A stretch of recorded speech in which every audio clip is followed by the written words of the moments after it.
It's really an honor to be here tonight. It's fun for me because I think of BostonCHI as my spiritual home because obviously I'm not teaching computer science, but when I was in graduate school, I became increasingly interested in human factors and not just understanding. We can't hear you. What did you guys decide about the microphone? Oh, sorry. Nobody actually mentioned anything to me about a microphone.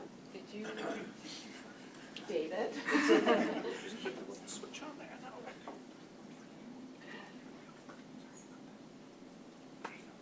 Great. Can you hear me better? Yes. Okay. So I was saying I was really honored to be coming here tonight because I think of BostonCHI as my spiritual home. When I was in graduate school, I became really interested in not just learning another programming language or developing yet another program, but also in understanding how do people use technology. And obviously that's something that I've maintained the interest in. So I kind of migrated into the healthcare field. I'm pretty well enmeshed in it, but even in the classes that I currently teach, which in addition to what Elizabeth talked about, I teach a class on social media and health. This fall I'm teaching online consumer health. There's still a Chi flavor to some of the things that I do. And one of the things that was particularly delightful about coming here tonight is seeing so many old friends, even Joanne, who reminded me that I threw her graduation party for her when she completed her PhD, which I had completely forgotten about, but did make me think, like, I really am a nice person after all. Anyway, obviously this is me. I'm usually only wearing one tracker, sometimes two if I'm testing one out, but I was compliant when asked to pose like this. And, so obviously I teach at Tufts, and we have a one-year certificate program in digital health communication graduate level courses that are offered fully by WebEx, except for 1 week in Boston. And then I'm also the founder, and I run RecycleHealth.com, a nonprofit, and I will be talking about the latter, but not about the rest of that of this evening. So as I said, really kind of a theme through a lot of the research that I've done since graduate school has been this interest in how do people use technology. And I became really interested in wearable activity trackers, and that's what a lot of my research has centered on for the last couple of years. So there's an enormous number of types of wearable devices, and they can be medical grade devices or they can be consumer devices, and my work has been focused on consumer devices, although I've had some interesting opportunities to work with medical grade devices in various capacities. I did notice one person with a tracker on their wrist. One of the things I love about the summer is it's so much easier to see what's on people's wrists. Sometimes when I'm on the T, I do an inventory. 2 Apple Watches, 2 regular watches, 3 Fitbits, and a lot of people with nothing. So who has a tracker? Okay, that's quite a few people. And some people track with things other than wrist devices. And most of my focus is on wrist-worn devices.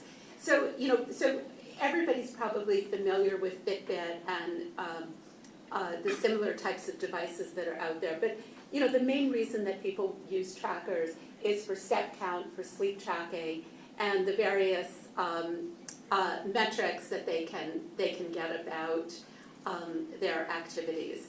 And most of these devices are consumer-grade devices. They're not medical-grade devices, which is really important in terms of some of the research that I'm doing now, looking at integration into clinical care and the distrust that a lot of physicians have of these devices, and how very small reports, small studies can dramatically influence people in a negative way towards the use of these devices.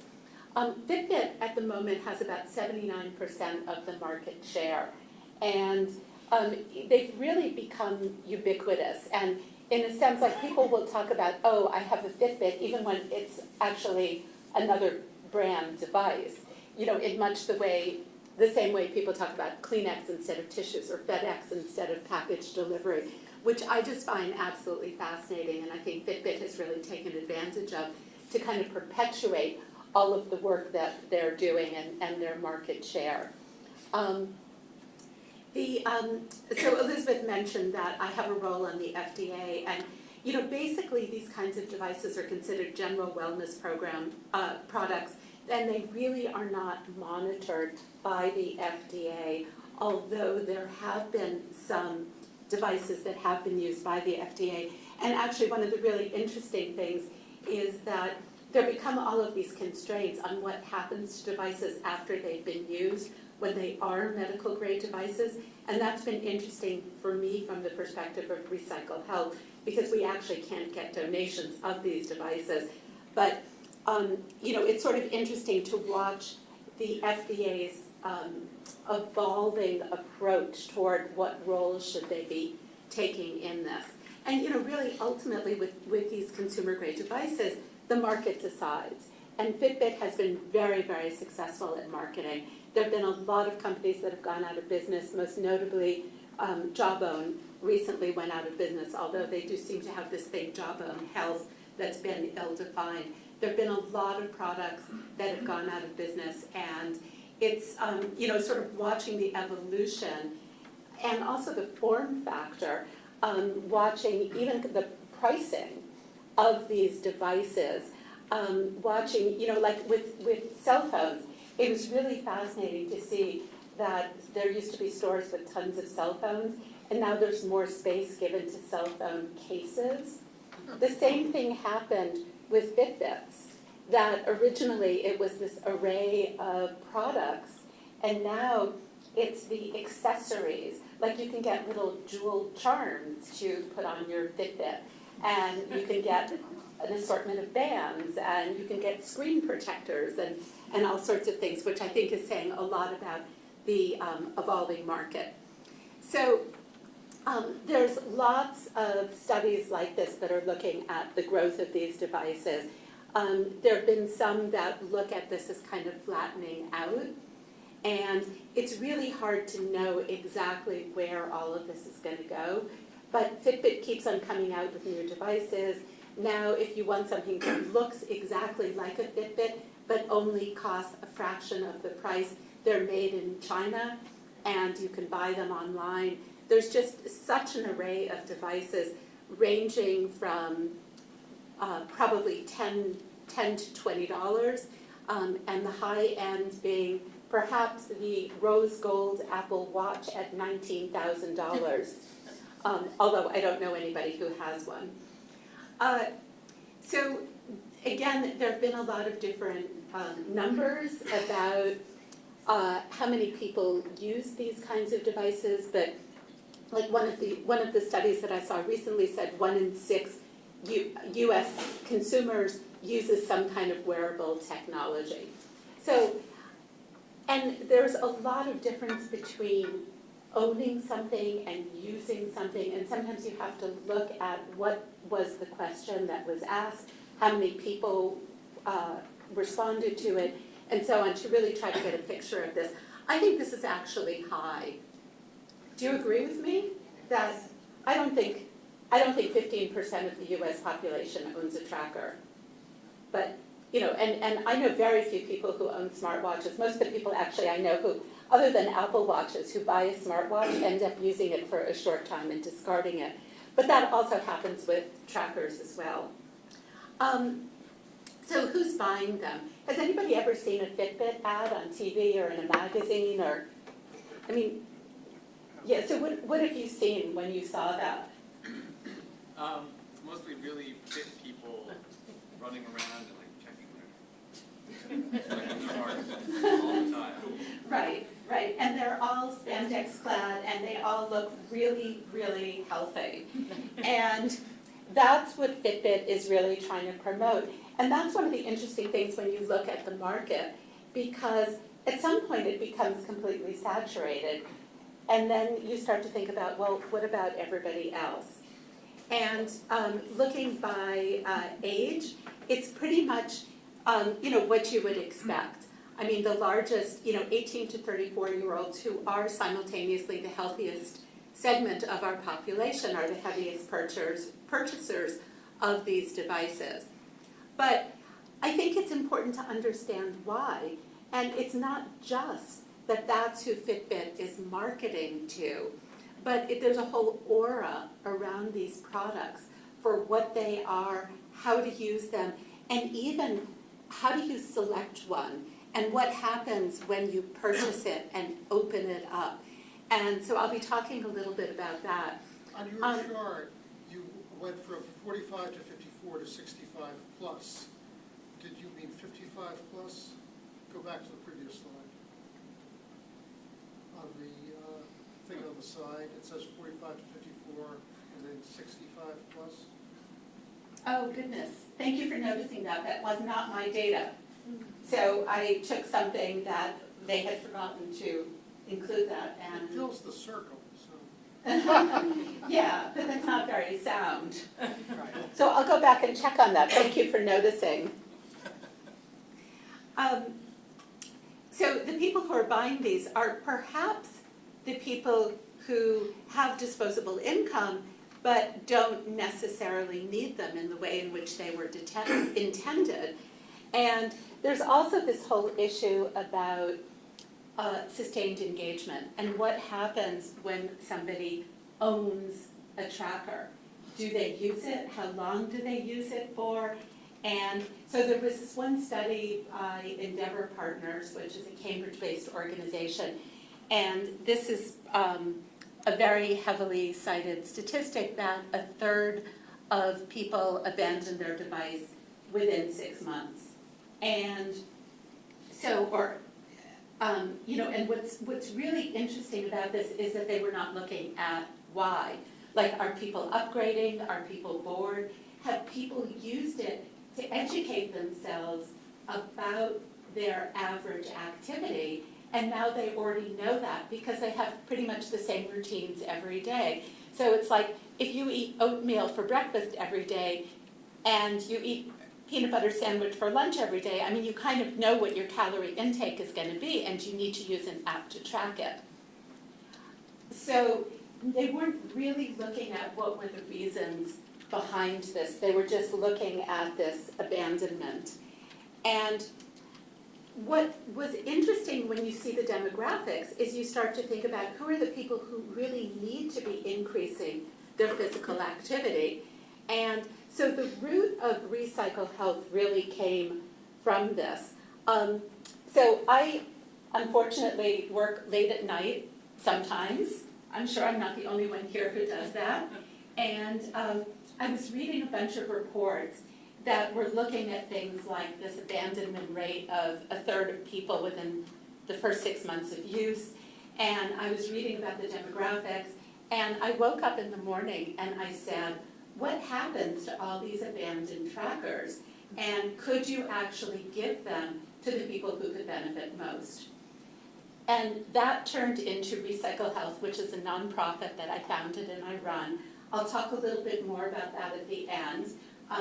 This is, obviously that's me. That's Sandra, my research assistant next to me, who's been with me from the beginning. And we're holding some of our boxes that come in pretty much on a daily basis with people donating trackers to us. So in addition to asking this question, which led to forming RecycleHealth, and I don't know about the rest of you, but like I just tend to jump into things like, oh, what do people do with their trackers? Like they throw them in their junk drawer, they're in their bedside table, they're in their gym bag, and sort of would people donate them? And like I just jumped into this, set up a Facebook page, and immediately found that people were finding me, that people were receptive toward this. But we were asking a lot of other questions. So one of the questions, have you ever gotten a tracker and actually read the insert in the package? It's in like a 2-point font. I mean, you almost need a magnifying glass to read it, but in it, it actually says, recycle responsibly. So you look on the Fitbit website, nothing. Actually, if you look on the Fitbit website in their community forum, they have graciously allowed us to be there. So you can find us, but there's nothing about what to do. So like I became really fascinated. You know, it's kind of like going through the rabbit hole. And I discovered this whole world of recycling and product stewardship. So it turns out there's an Institute for Product Stewardship based in Boston. They're really interested in mattresses, paint, you know, and other things, sort of believing that companies that manufacture things like batteries should be responsible for the life cycle of these products. And so I said, well, what about trackers? And they said, we've never heard of anybody interested in trackers before. I don't know what happens to them. People probably throw them away. I also met a lawyer in Wellesley who started something called Project Greenball. So a tennis ball, once it's dead, I used to play tennis, like you just throw them away, right? It turns out ground up tennis balls are almost the exact ingredients of AstroTurf. Who would have known it? So he started a nonprofit and he donates AstroTurf to organizations that work with disabled children, things like horseback riding and so on and so forth. So it was just this absolutely fascinating foray into the world of recycling. And then I started looking at, I mean, having this you know, CHI background, I started looking at issues about like the different types of trackers and how much information do you really want on a tracker, and what about the appearance makes it work or not work for people? What about the comfort? So as I started wearing different trackers, as a runner, I discovered some of them are comfortable and some of them are really uncomfortable because they're made out of these plastic materials and you start sweating and they feel clammy and disgusting. And they're not waterproof, so like how do you clean the band? And, you know, and I started talking to people who would talk about how many trackers they put through the wash and how many trackers they walked into the shower and by the time they realize they have their tracker on, it's been ruined. And, you know, so there are really interesting issues just about the form factor and what it looks like. So for years, I started off with the Nike Fuel Band, and I've had a couple of Fitbits. And what I was typically doing was wearing my device and wearing a watch and a hair elastic, which I'm never without. And like it really looks stupid to have a tracker and a watch. But I did it because I'm an academic. So I'm teaching and I just need to know what time it is, but I don't want to push buttons to find out what time it is. So these things make a real difference. And the tracker that I'm wearing now, which is a Nokia tracker, and I'll actually show a picture in a minute, is the only one that I've had that it looks like a watch, but it has a dial that shows how I'm doing at meeting my goal. So it's not giving me a number, it's just, you know, you're just glancing at it, just like you glance at a watch. Like you don't necessarily care that it's 7:43, but you care that it's sort of a little before 8. And just like I care, okay, I haven't met my goal yet, but I'm close. So like I found, you know, and really there isn't a lot of work on the usability of these devices. And even age, does that make a difference? So a lot of younger people don't wear watches. They use their phone as a way of telling time. A lot of people also use their phone as a way of doing tracking. The biggest problem that I've always found with that is that I often don't have pockets. So what do? And having something on your wrist, it's pretty much a single purpose device. If you have a smartwatch, it's multifunctional. You know, mine is a watch and a tracker. But what I've often hypothesized is that having something like this is actually a better reminder of your commitment to increasing your fitness. Because you look at this and it's like, oh, my tracker is telling me how I'm doing so far today, I better do something else. While your phone, you're using it for many, many things. and the tracking is just a small part of it. So we started to ask a lot of questions about the appearance, about the battery life. This has an 8-month battery, and charging something every week, even Fitbit, who will not say much negative about any aspect of their products, will actually admit that there's this incredible drop-off rate that happens after 1 week. Why? Right. So people have to, it's like, is it worth charging? How do I charge it? What did I do with the piece? So, and you have to have that motivation to actually go and do it. So they don't know how many people purchase but never open a tracker, but they do know that there's this drop-off rate that occurs. So we started to look at a lot of issues like that.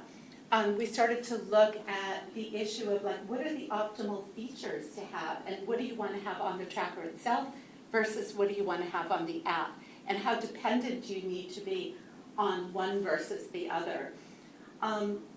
We were also looking at a lot of the work that was going on with, more with the apps themselves, with the kind of gamification and the challenges and so on that were taking place. We were looking at the workplace wellness movement and some of what was going on in terms of how to get people more motivated to increase their physical activity. And so it was really fascinating to see some of the issues around that. There were also a lot of really interesting issues about the inaccuracy of devices. And one of the things, I've probably asked 100 people this, and I've never gotten an answer, including vendors, is when something is inaccurate, is it consistently or inconsistently inaccurate? Like if your scale is 5 pounds off, as long as it's the same 5 pounds every day, it doesn't really matter. But when people talk about the inaccuracy, I've never been able to find out about that. So anyways, we started to ask a lot of questions, but I'm actually going to answer a few of these questions for you tonight. So one is, why do these things come with a default of 10,000 steps? Does anybody know that? Does that go back to a Japanese marketing urban legend? Yes. Okay. But it's not an urban legend. I mean, it's real. So I'll tell you a little more in a minute. We were also really interested in how people acquire trackers and what the influences of that. We were interested in what are the barriers to using these, especially where we were looking at underserved populations, older adults, people who would not typically on their own go out and purchase a tracker. And then finally, we were interested in how trackers educate people. What are the benefits? How do people benefit from using them? So these are some of the things that I will answer. So first, why 10,000 steps? What's your name? Emily. Emily.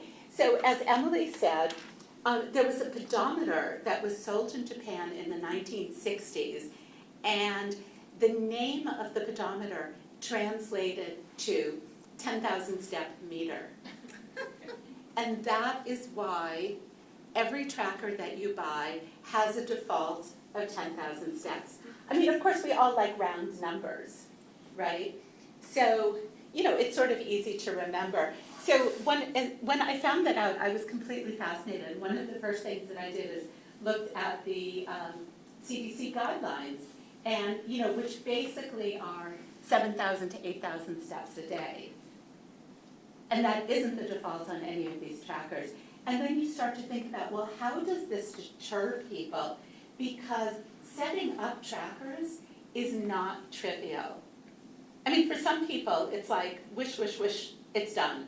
But for a lot of people, having made the decision to purchase one, setting it up can be a really challenging activity. One of the ones that we've been using, it's actually difficult to open the box.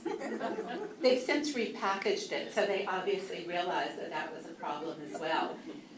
But, I mean, it's funny, but it's when you think about somebody making the decision, they're coming home, it's like, okay, I'm going to do this. And then they can't even get the package open. So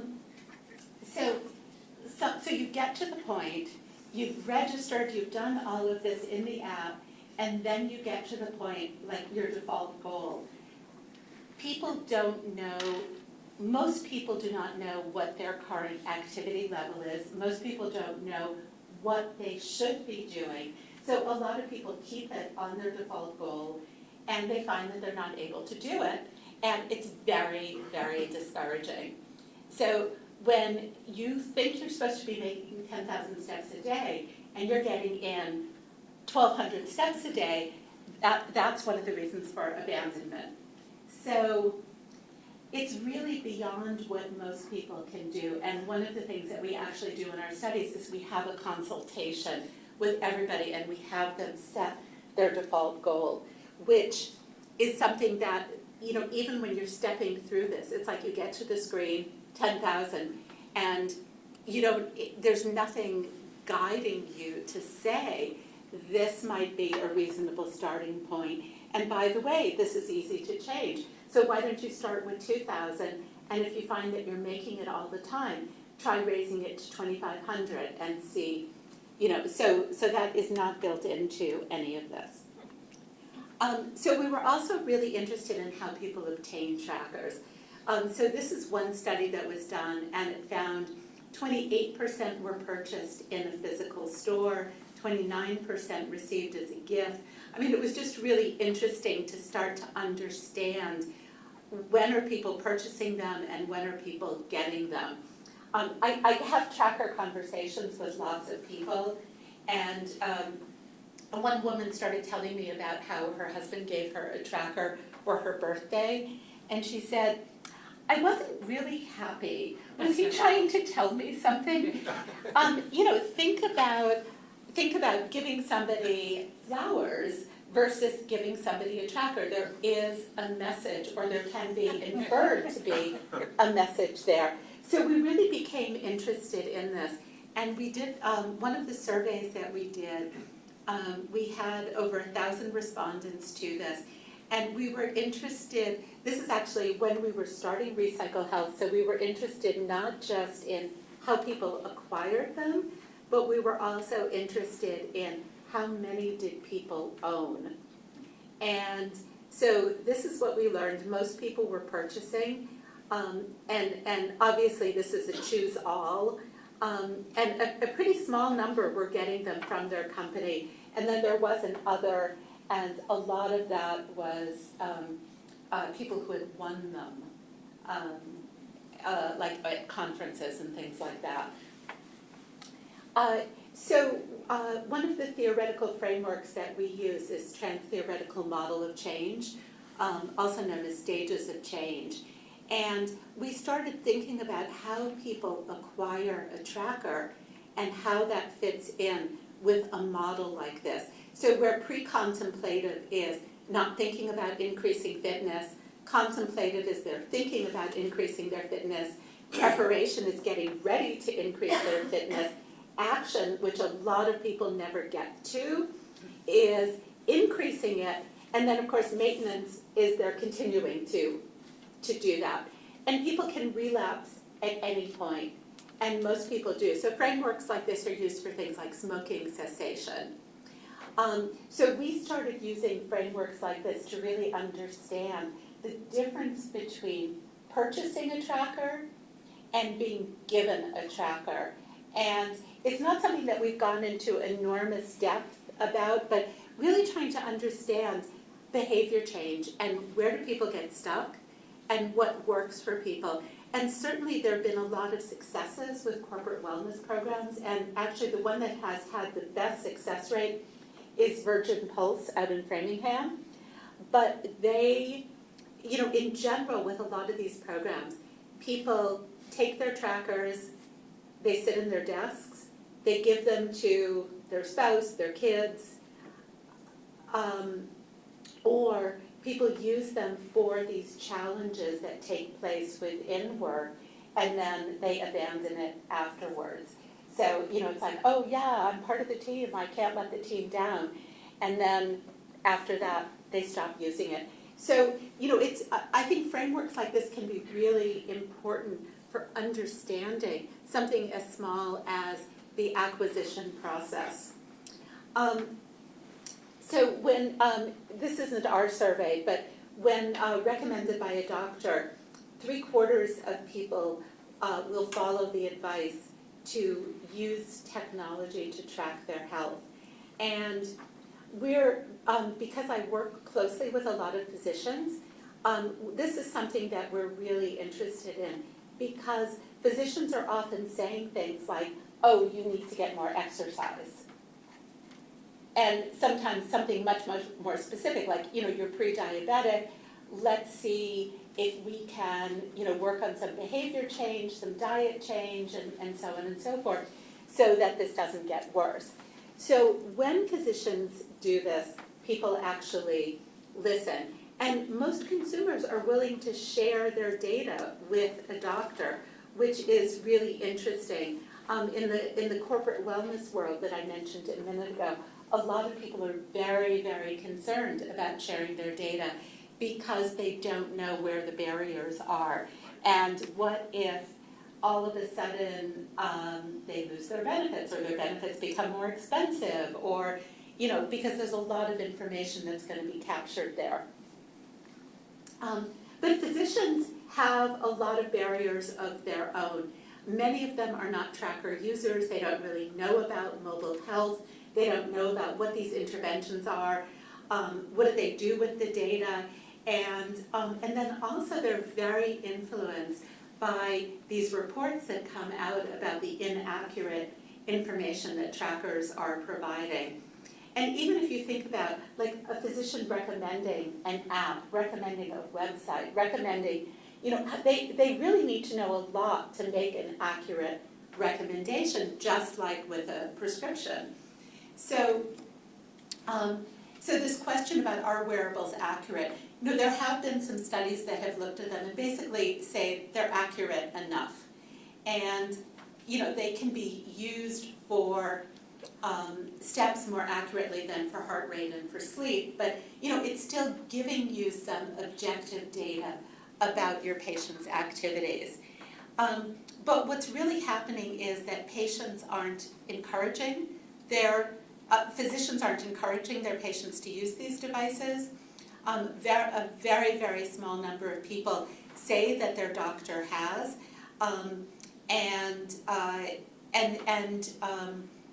what physicians are recommending are most highly, the sort of food log, calorie counter type things. And it's often, the more traditional programs that are also online now. So with patient-physician engagement around these devices staying pretty low, there is a real problem there. And that's one of the things that we're trying to address.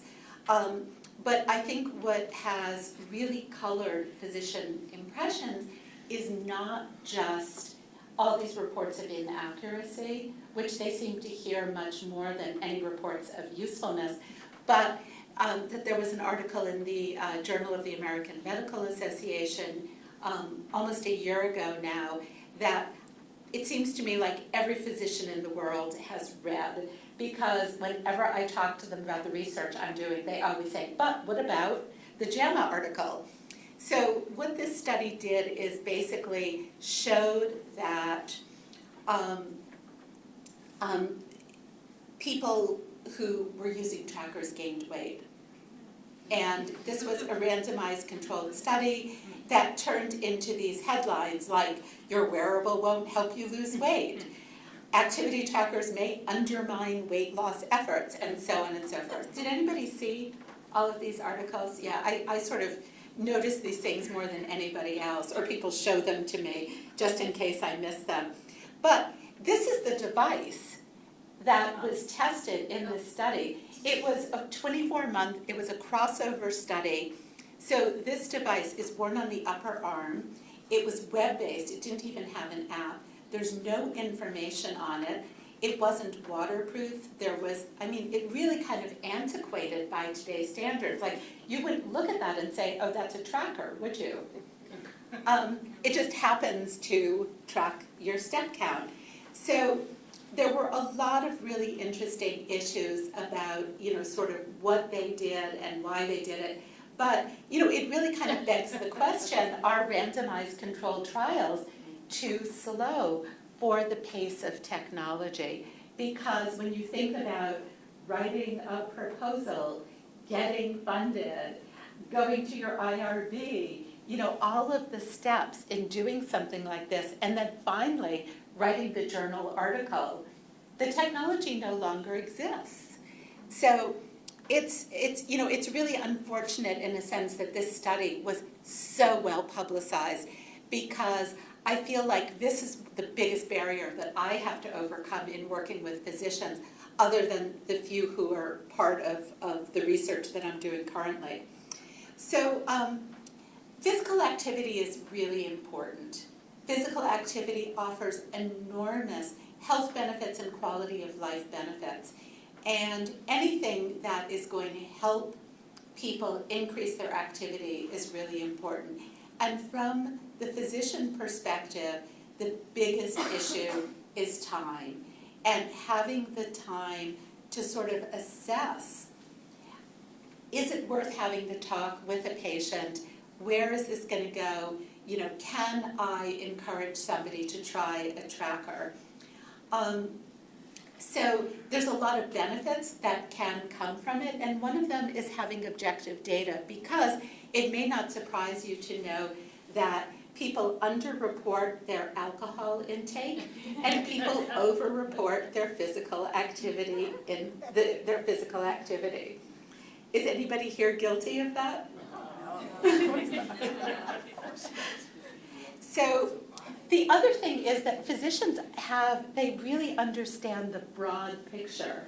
So they understand that, for instance, you're scheduled for knee replacement surgery, and you can be working on your fitness before the surgery, and then very slowly you can be using your device to help you get back to speed. They really understand the whole picture of your health. So I think there's enormous potential with this. So the physician who I work with most closely is at Family Doctors LLC up in Swampscott. And they have a really interesting population of patients, because they get patients from towns like Marblehead, and then they have a lot of patients from cities like Lynn. So a very diverse socioeconomic population. And they run a 12-week wellness group. And so I got involved with this. And basically, so these devices that I'm showing here, this is, it's a Withings Pulse. It's not something that's currently manufactured. Withings is now owned by Nokia. And anyway, they had given us free trackers. So we were giving people brand new trackers. There were 10 participants. The median age was 63 for these people. Everybody had a smartphone and no one had used a tracker.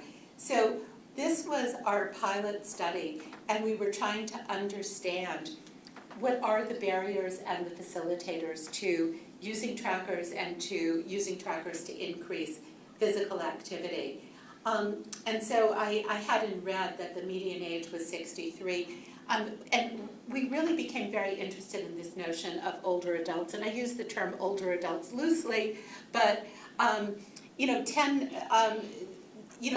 there's a large number of people who are turning 65 every day.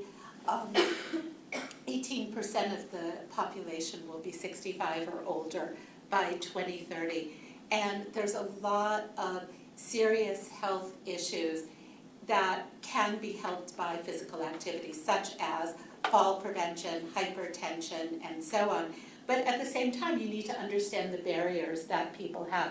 And some of the barriers are things like dexterity, eyesight, and so on. And I have had people, who, in my studies, who really had trouble reading the dials of some of these devices, so that's definitely a factor. But anyway, we became really interested in working with this group of people. So they were given free trackers, they were given training in their use, and they were given ongoing support.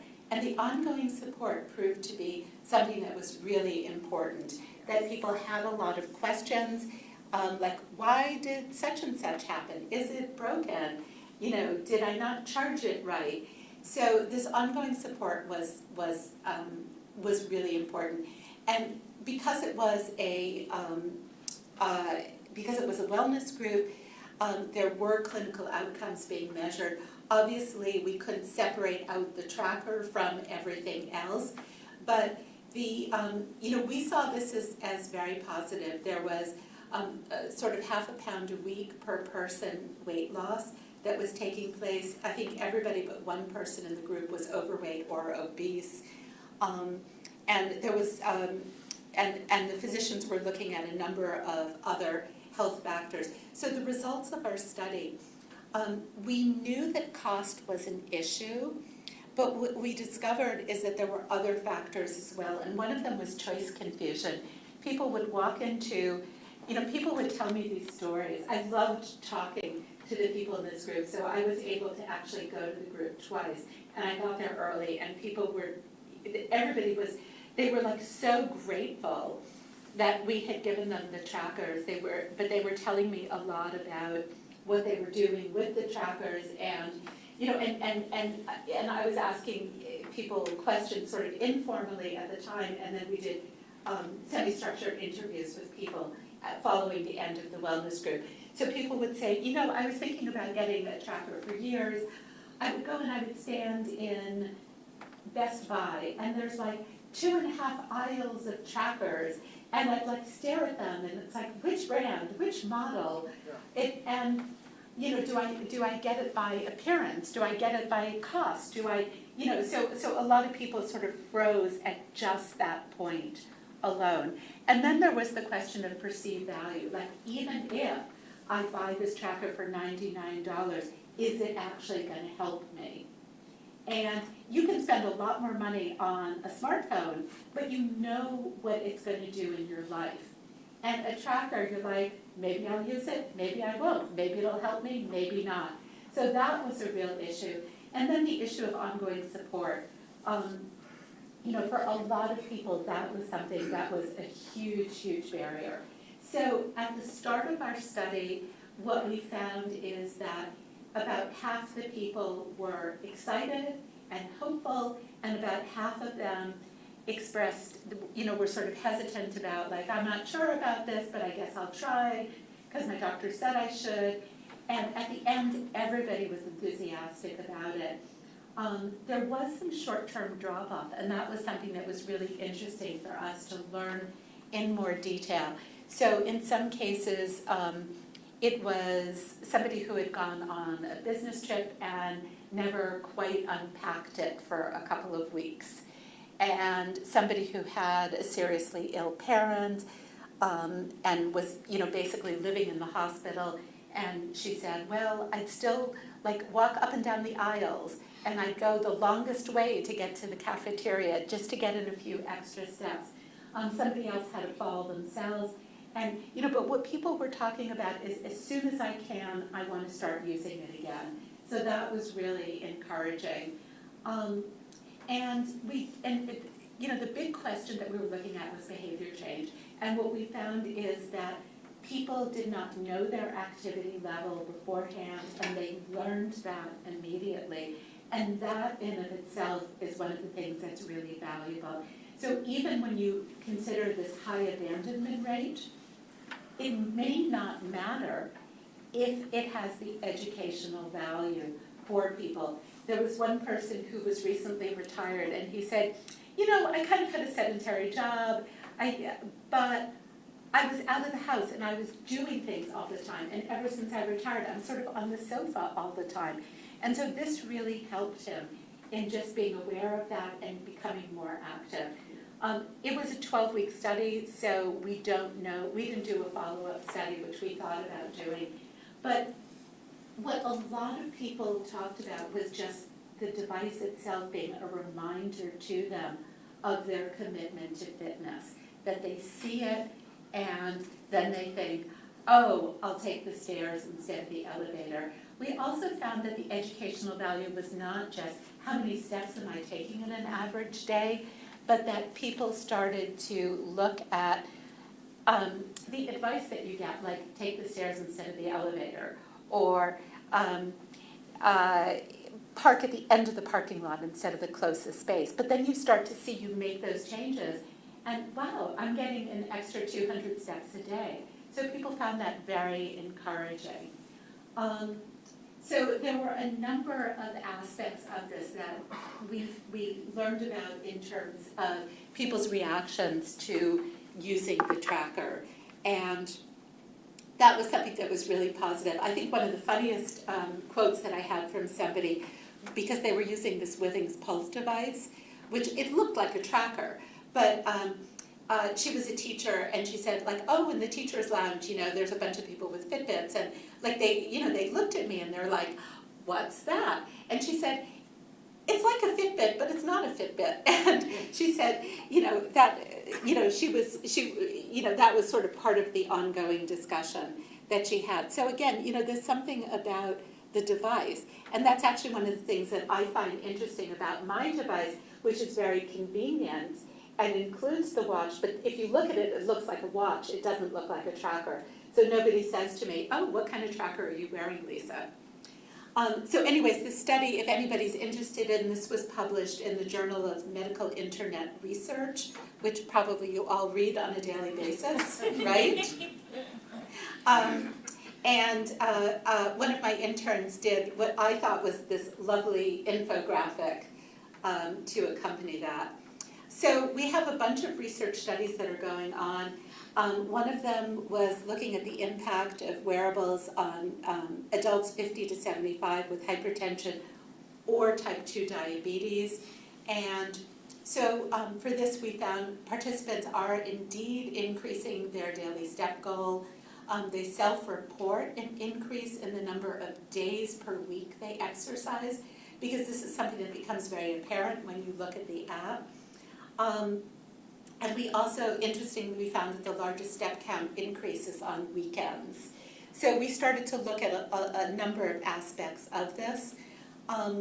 The study that we're actively recruiting for now, we call it our Metro West study, but we've mostly been recruiting at the Sudbury Senior Center and at the Maynard Council on Aging.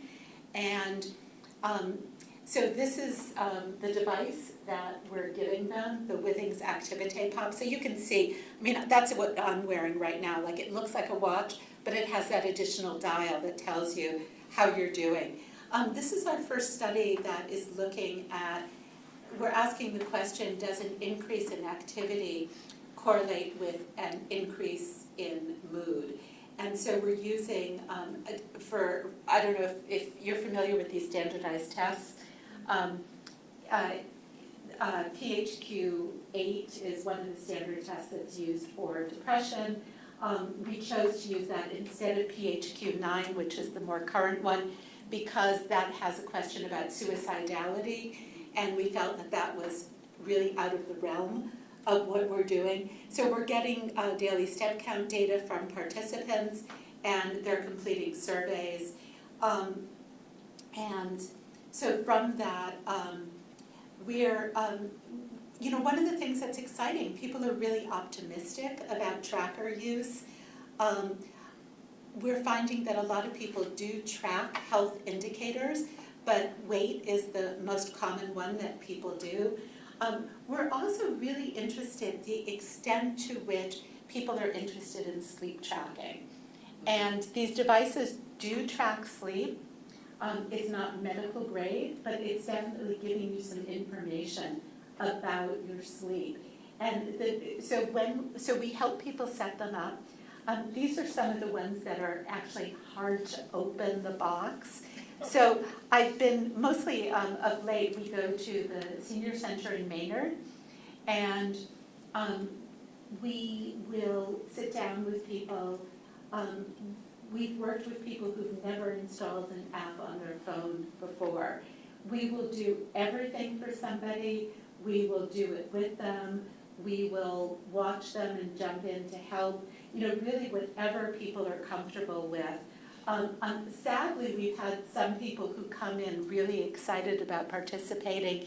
They have a smartphone, but it's a pay-as-you-go phone that you can't install an app on, so we have to kind of send them home and say, because people will say like, oh, my son was going to buy me a smartphone, an iPhone for my birthday or something like that. So we have had some people who've returned and have participated in our study.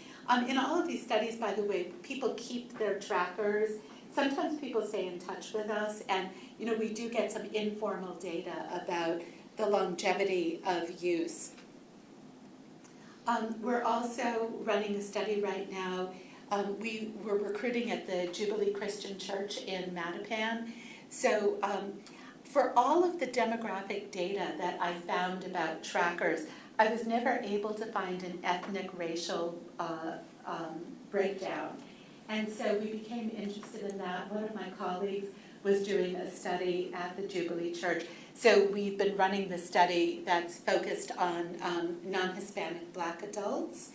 And so for that, we're, so this is mostly females. I think we've got 2 males enrolled in this study. People, again, very optimistic about the tracker use. We find one of the questions that we ask people, we're interested in to what extent people do any form of tracking, be it in their head, be it on paper, be it in a diary, be it using an app. So that's one of the things that we're looking at. And in this study, we've had a higher drop-off than we have in some of our other studies. Kind of as a sideline, I did this corporate wellness needs assessment. This was a company that had used jawbone trackers. They considered it a total failure. They had actually gotten in touch with me through RecycleHealth because they were donating all these jawbones to us from their wellness program. And then they said, well, we're thinking about doing this again. Can you recommend a tracker? And I started asking them some questions. And this led to doing an employee survey. And I've got the paper almost done from this. But what we started to look at were, there were just so many factors. And even the question of, do you give people a tracker or do you give them some choices? And it was very interesting in the survey that we did that we found out very, very few people were interested in financial incentives. I mean, people were either self-motivated to increase their physical activity or they were not motivated to increase their activity. We were also interested in the other factors impacting people's activity levels, such as long commutes, frequent travel, and so on. So we were taking more of a systems approach to this. We have a lot of ongoing initiatives.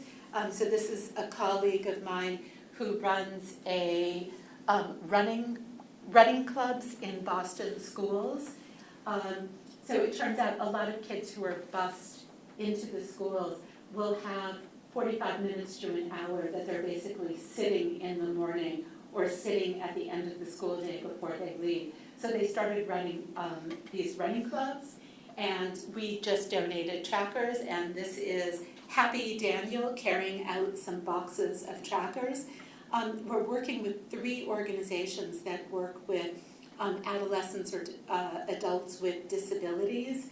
And so for these, we're not doing any research as part of this. We're hoping to get some feedback from the organization. But also because these are trackers that have been donated to us, we're hoping to get some feedback so that we can go back to the company that made the donation and use this as part of their whole CSR effort and, just, sort of a nice feel-good thing. Also, because a lot of these organizations are working with youth, that's the hardest thing for us to do with our IRB, and anything needs parental consent, and that starts to become very, very, very complicated. We've been working a lot with veterans organizations, and we're really interested in the impact on PTSD and depression. There's a gerontologist at McLean Hospital who does a lot of work with older adults, and he said when he prescribes drugs for people, he's monitoring the impact on their depression or anxiety, whatever he's treating. But what he's not monitoring is all the side effects. So he's really interested in how drugs impact people's sleep, people's activity levels, and so on. And also, as anybody who's taken medication knows, that you can have weight gain as a result of drugs, and so we're really interested in how can trackers possibly help with this. And I hope you like this logo, which one of my interns did. This is our newest initiative that I'm really, really excited about. We call it Tracker Lending Library, and we're going to be piloting this with 3 physicians who work in low-income communities in the Boston area. So the idea being that we're giving them 25 refurbished Fitbits, and there's a bunch of forms involved as well, because we do want feedback from the physicians. We want, there has to be a medical assistant or a front desk person who can help people in getting their trackers set up, and sort of checking it in, checking it out. But then also we're hoping for just some basic, simple feedback from the people who participate in this program. And the idea being that a physician can essentially prescribe a tracker to somebody. They get it right then and there when they're checking out. They walk out with it on their wrist, and they use it until their follow-up visit. So this will be starting this month. So and it's and actually the one sad thing that I'll say is my intern who did this did not know what a card catalog was. Because I was the one who had this idea of like, oh, wouldn't it be cute to have a device in a card catalog drawer? And I told him, and and he's very artistic, and then he's like, but Lisa, what's a card catalog? So I pulled up some images. So our future research, a lot of it is focused on this issue that I talked about of integration into clinical care. And we're writing a R21, for those of you who know NIH funding mechanisms for the National Cancer Institute. And we're interested in women who are recovering from breast cancer and getting a device from their oncologist help them in increasing their fitness, but can this be integrated into the conversations that they have so that the oncologist is actually getting feedback, accurate, objective feedback about somebody's activity level, and then that becomes part of the whole discussion. So that's one of the things that we're very excited about. And then also because we work with so many people who use trackers, because we all use trackers, we become very, very interested in many of the issues around the feedback that they give you. So I'm a runner. I will get in quite a few miles in a typical week. My app says to me, congratulations, Lisa, you've gone the circumference of Lake Como.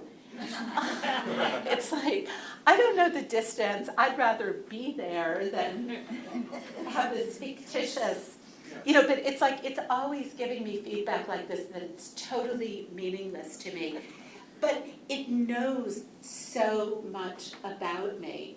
So instead, why isn't it telling me things like, I can see you have a busy day today, looking at my Google Calendar, but why don't you go for a nice 20-minute run this morning before you head into work? You'll feel better all day. You can start to look at different patterns. You can correlate it. If you know somebody's zip code, you can start to correlate it with the weather. I will run in all weathers except ice, but I know a lot of people who are walkers, and as soon as it's raining, as soon as it's below 40 degrees, people have a lot of barriers to regular activity. So could you find encouraging, motivating messages that actually work, or even give people really specific advice, like, how about you go to the Burlington Mall, and did you know that if you do the circumference of the Burlington Mall twice, that will be so many steps.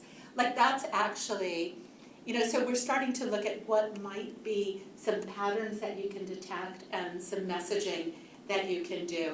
So I just want to conclude by talking quickly about RecycleHealth.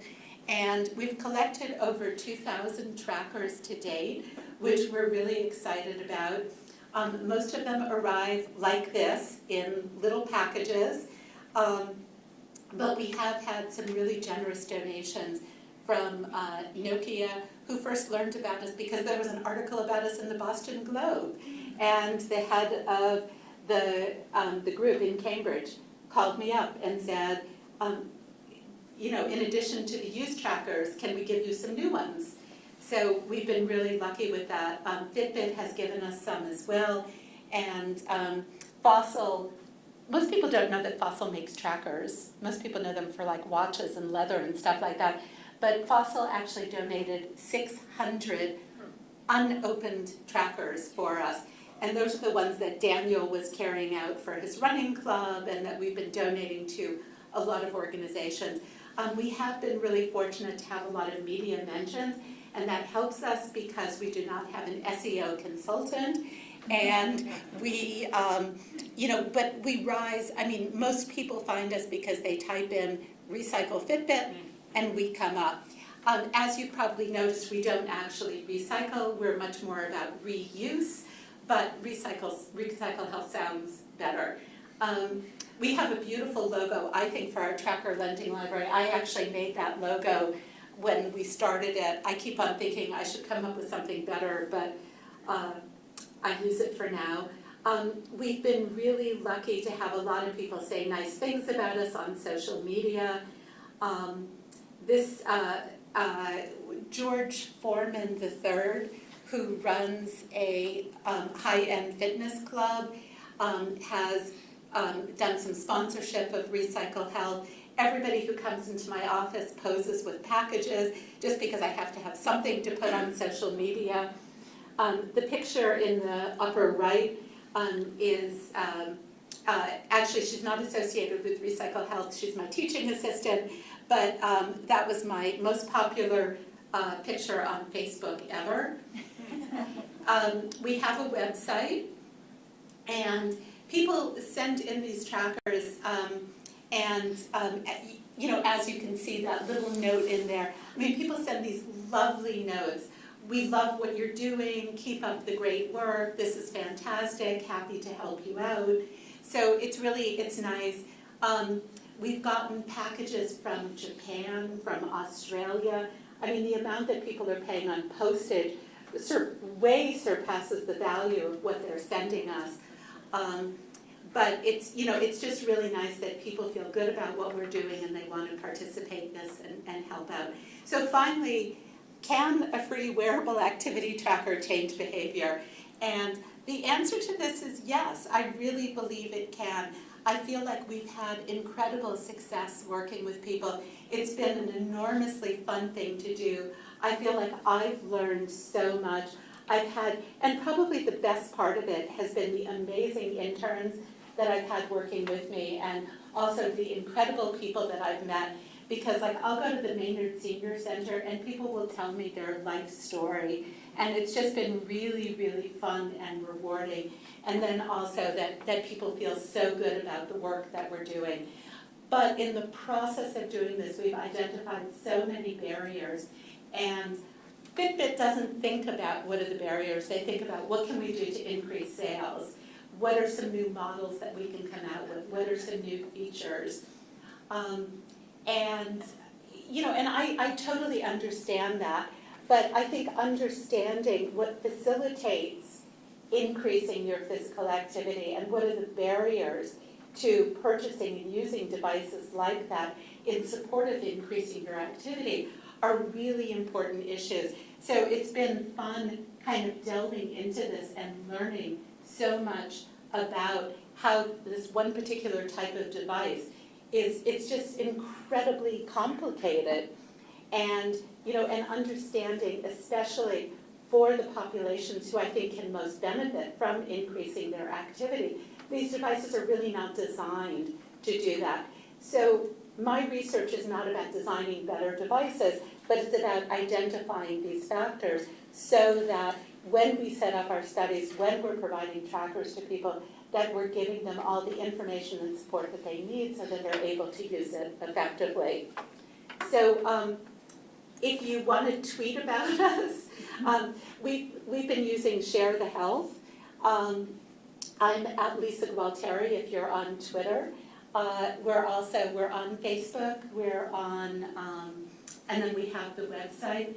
And I'm really happy to talk to people further about this. This, by the way, is Jeff Phillips, who's the, I think he calls himself our wellness director, but he's the physician at Family Doctors LLC who works very closely with me on all of these studies. And this was the poster that we had at the Connected Health Conference in Boston last year. So I'm really happy to take questions. Yes? I found it amazing, although given what other people have told me about other products, maybe not so amazing, that a company that's interested in selling to the public will make their instructions so small that you, as you say, need a magnifier. It almost makes me think they really don't care about giving good information to customers. They just want to get as many sold off the shelf, regardless of the quality or benefit to anyone. And so that raises then the question I have for you is there a place to get good information about picking these? And very specifically, what's the best in sleep trackers for in the vicinity of 100, less, more, or so? Well, to answer your last question, the least expensive way is enroll in one of my studies and you can get one for free. Because we do still have some of these in my office, and like I said, we've had some really generous donations, and for the studies that we do, I do like giving people unopened packages. I think some of it is that it makes people feel special, and some of it is that they tend to be more problem-free than our refurbished ones.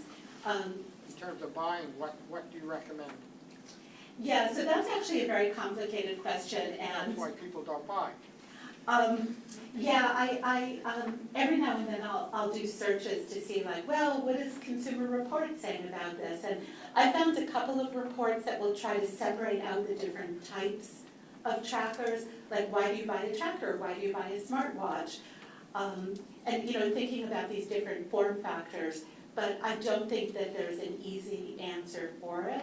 I will say that a lot of there's setup and there's use. Yeah. And like these I think are hard to set up, which is why we work with people to do it. But once you have it set up, it's like the easiest thing in the world to use. So it's great for sleep tracking?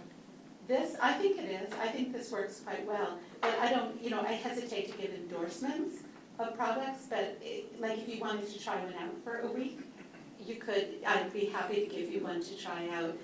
It's also one of the reasons that we're doing the tracker lending library, because we want people to be able to, instead of getting caught up in which brand, which model, we just want to give them one and let them try it. And then I think once they've been able to use one, I think they'll be able to make some better decisions about what kind they ultimately want to purchase. Yeah, a web page which lists the best resources you've seen or articles would also be helpful even without giving specific recommendations. If you wanted to put that on your site, it would be an asset to many people. Okay, thank you for the suggestion. Yes? I'm curious, have you gotten feedback from physicians or clinicians as far as like what context or format might make data coming from these consumable for them? Have you gotten any sense of a plausible model for that sort of data coming back into the physician's health records? Yeah, so that's first there's the interoperability problem, and most of the physicians who I work with, like Jeff, basically say, ultimately, you just fax it. So I hesitate to say that, but it's true. So the interoperability problem is an issue to just have the data go from this into it. But think about looking at an app and the amount of information there. So one of the things that we're working with one of the studies that we're doing on integration into clinical care is we're working on what would be the optimal display. And what the point that we're at right now is 3 pieces of information. So one would be average daily step count, one would be fluctuations during the week. So to understand, like, somebody's a weekend warrior, but, you know, is barely exercising during the week or vice versa. And then the third would be looking at anomalies. And some of that came out because of talking to people who are, say, recently retired or had an illness, and they have this real change in their exercise. So part of it is not to just give information to a physician, but it's to open a dialogue. Like, oh wow, I can see that there were 2 months here that you really weren't active. What was going on? Let's talk about it. So those are the 3 pieces of information that we're working on providing displays of. Does that sound right? Yeah, I mean, what I've heard is just that unless it's going to somehow shorten the workflow for the physician, it's never going to make its way into the, into their visits, and definitely faxing or requesting that nurse append it to the record is a way for the patient to push it. But I'm trying to figure out how it can be useful as part of the the regular visit. Yeah, we use the 30-second rule. If it's going to take more than 30 seconds to pull up or pull out the paper, look at it, figure out what it means, and toss it away, then it's too complicated. So we are starting to delve into visualizations of data that would be meaningful to a physician. Joanne? So sort of building on that, what are, you're doing some, or starting to get ready to do some work with the FDA? Did I catch that? Is that related? So What would the FDA concerns be around this kind of research? I'm on an FDA committee, but it's totally unrelated. I mean, I do that for, I don't know, It's different. yeah. No, it's totally fascinating, and I love the FDA, but it doesn't inform my work, although my work perhaps informs some of what I do there. Is the FDA concerned with trackers? Not really. No, there's so many medical grade devices that they're concerned with, so I think this is not in their horizon currently. I had a question. You touched on it right at the very beginning about the community aspect. I know Fitbit's online web application has some sort of competitive stuff built into it. I'm wondering, have you looked at that at all, the community aspect, how that affects adherence or results? Yeah, so interestingly, in this wellness group, there were a group of people who started informally walking together every morning, and a number of them were retired, so it was easy for them to fit into their schedules. And it was just fascinating to see how motivating it was and the camaraderie that developed. And I think that the social support is enormously important. And we've thought about doing that as part of our work in specific geographies. Like if we're going into the Sudbury Senior Center, which already has 50 programs running, could we build that in? And actually one of my students even made a website and an app that, where you could like find walking partners and running buddies and things like that. But it's not something that we've actively pursued, but I'd love to, because it would be really, really interesting to see how that benefits people. Yes? Yeah, I have a question. You mentioned you did some studies with adults with disabilities, and do you have any feedback on that, as well as do you know if these devices have worked with people with disabilities, blind, deaf, or otherwise? Yeah, thank you for asking that. This is actually something that's been very recent, and it's more been that we have these 600 trackers from Fossil. My office is not big enough that they can all reside in my office. And some of my colleagues were starting to get annoyed with the boxes. And one person said, "We don't work in a warehouse, Lisa." So I started thinking, okay, I need to be a little bit more aggressive about distribution of these. And so just coincidentally, 3 people contacted me who all work with organizations with people with disabilities, 2 of them with youth and adolescents, and then 1 of them with adults. And so we just donated a lot of trackers to both of these 3 organizations. We're not doing this as part of the research, but we're hoping, because they're all, 2 of them are schools and 1 of them is a community-based organization, we are hoping to just get some feedback about how the programs are going, people's reactions to it, and just write up something informally. Because for the organizations, it's really beneficial for them to have that information go out to the public. Look at these, initiatives that are going on. For RecycleHealth, it's beneficial, but then also this is something that we want to give to Fossil and say, thank you for your generous donation, look at all the people that you're helping. But we're not doing research. But it would be really fascinating to do, and this might just be the tip of the iceberg for